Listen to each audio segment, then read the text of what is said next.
Imagine the deafening roar of battles suddenly silenced, replaced by the clanking of chains. This was the moment, Marcus.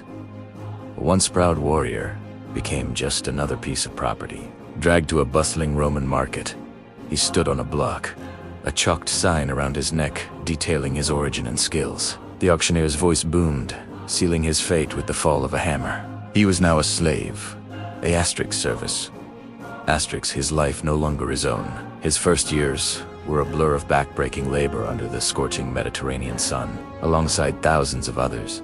Marcus hauled massive stones to build the famous Roman roads, those arteries of the empire. He mixed mortar, his hands raw and blistered, to repair the colossal aqueducts that quenched Rome's thirst. There was no rest, only the crack of the overseer's whip and the constant ache in his muscles. Each day was a grueling test of endurance, fueled by meager rations of coarse bread and sour wine. This was the foundation of Rome, built on the sweat and suffering of men like him.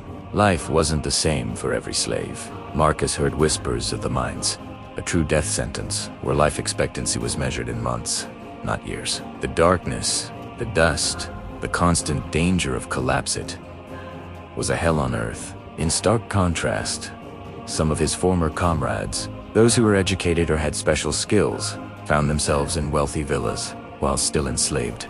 Their lives were different. They might serve as tutors, scribes, or personal attendants. Their bodies were spared the harshest labor, but their minds were bound by the whims of their masters. It was a gilded cage, offering comfort but never freedom, a constant reminder of what they had lost. One day, a strange and wonderful chaos descended upon the city.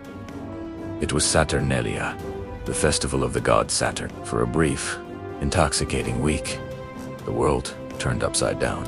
Masters served their slaves. Gambling and feasting filled the streets, and the rigid social order dissolved into city-wide celebration. For Marcus, it was a breath of fresh air, a fleeting taste of liberty. He was served wine by his own master, shared jokes, and for a few precious days, felt almost human again.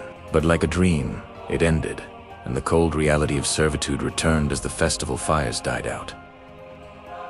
Was there any hope? Yes. A glimmer called manumission, the act of being freed by one's master.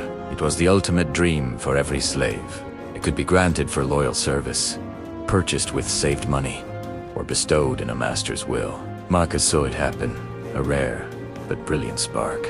A fellow slave, after decades of service, was given his freedom and a small sum to start a new life. As a freedman, he could now own property, conduct business, and his children would be born as full Roman citizens. This chance, however slim, was the hope that kept many going. The story of Roman slavery is a complex tapestry of brutal exploitation and surprising social mobility. It was a system that powered an empire, leaving an indelible mark on history.